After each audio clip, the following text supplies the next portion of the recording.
she's ready to pass judgment on today's tale of depravity. And the brother from another gutter is next door through the glass. Yes. Like an exhibit at Madame Tussauds. Yes, except I move. Apart from that, but looking waxy and slightly past his best. Anyway, that's... Wow. Okay. So true. Today's confession comes from Rocket Girl. Simon, Matt and Susie, my confession goes back to 1974. I was 14, attended a girls' grammar school in Rugby with my best friend, who I'm going to call Island Girl. We spent every spare moment of our spare time worshipping the bespectacled pianist from Pinner. Yes, plain old Elton John as he was then. The knighthood was some way off. Island Girl and I were utterly, madly, completely devoted. Our devotion knew no bounds. For example, one year we saw Elton at the Rainbow in Finsbury Park in London. Our tickets were for row Q, but we wanted to be nearer the front, so we had the genius idea of lying under the seats of the front row. Then when the lights went down, we would simply come out from our hiding place, ta-da, and watch the rest of the show. Of course, we got thrown out. Okay.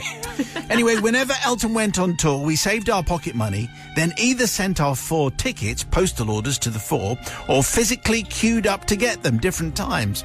We were resourceful, energetic, imaginative, and completely in thrall. This particular year, 1974, Elton's tour included the Coventry Theatre, a wonderful centre of cultural experiences which now, sadly, no longer exists. In those days, though, anyone who was anyone played there. Now, Island Girl and I had already seen him twice on the tour, but why, I don't know, didn't have tickets for Coventry. However, this wasn't going to stop us. We were Elton's biggest fans. On the night in question, Island Girl came to my house. She and I, without telling our parents, walked 2 miles down a busy road to the next village, where we caught a bus to Coventry. The bus station was opposite the hotel that we guessed Elton was staying in. So we hung around the front door and were rewarded when he actually walked out to get to his car. We ran along the pavement alongside his car towards the theatre. There was a lot of traffic, so he didn't go very fast. Me shouting, "Elton, Elton!" and Island Girl brandishing her Watford scarf like the crazy, determined fans we both were. We hung around the stage door and were again rewarded with a quick chat from various band members who came outside whilst the support act was on. Eventually we heard Elton take to the stage. Island Girl and I were still outside, a bit despondent by now, as the realisation dawned that we would not get to see Elton after all. Then the most incredible thing happened. A spaceship... No. No, not that. Turn over another page. No. 2 policemen asked us what we were doing. Well, we're just hanging around hoping to see Elton, but we haven't got any tickets, we said. Though we probably squealed a fair bit and giggled hysterically. Listening kindly to our incoherent fangirl babbling, one of them said the most extraordinary thing. "Wait until we've gone," he said, "then run in the front, past the doorman. He won't stop you, he's old. But do wait until we're gone," says PC Local. Right. Anyway, with that, they smiled at us and ambled off. Well, it took Island Girl and I a nanosecond to realise this is actually a brilliant idea. Why hadn't we thought of it? So we went to the front door, actually 2 heavy plate glass doors with brass handles.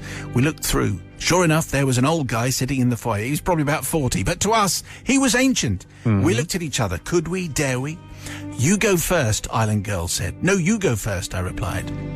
Anyway, lest we lose our nerve, I then grasped one of the handles, took a deep breath, pulled it open towards me, and hurled myself through. I didn't dare look behind me to see if Island Girl was following, and as I heard the doorman yell, "Oi!" very loudly and quite angrily, "Bloomin' students!" I knew I just had to keep going, hoping that Island Girl was right behind me. We raced at full tilt to the door at the far end of the foyer, which took us into the halls. In the darkness of the auditorium, we shot down the side of the stalls, flung ourselves on our stomachs, and waited breathlessly to be discovered. Sure enough, the doorman appeared in a doorway at the back of the halls, scanning the darkened theatre for us. We dug ourselves deeper into the carpet than is actually feasibly possible, and held our breath. A few people around us smiled knowingly, but mercifully for us, they didn't dob us in. After about 10 minutes, and once we were sure Mr. Angry Doorman had given up his search, we crept up onto our knees. Then, in a low crouch, ran down the centre aisle, right in front of Elton's guitarist, Davy Johnston. Now, Island Girl has a very distinctive set of... has very distinctive hair, not a set of hair, and is easily identified from the stage, even in the dark of a concert. Sure enough, Davy saw her, recognised her from his chat to her outside the stage door, pointed to her and gave us a huge grin and thumbs up. Simon, we were in absolute heaven. We were in, we screamed, we sang, we danced, we waved, and generally behaved like the complete, smitten, ecstatic 14-year-old obsessives that we were, and probably much to the annoyance of everyone around us. We saw the rest of the concert in a state of delirium. However, I do need to ask forgiveness. Not from the people whose concert we may very well have ruined with our exuberant shouting, waving and general fan behaviour, but from Mr. Angry Doorman, who was very young probably, at whose authority we so blatantly thumbed our noses 47 years ago. I can still hear him shouting, "Oi, bloomin' students!" as we barreled through his domain. He may well have got into trouble for letting two crazed teenage fans get the better of him, but this was breaking and entering. Definitely wrong. Don't try this at home, kids. Yeah. Incidentally, Island Girl and I are still fans, and it doesn't look like we're growing up anytime soon.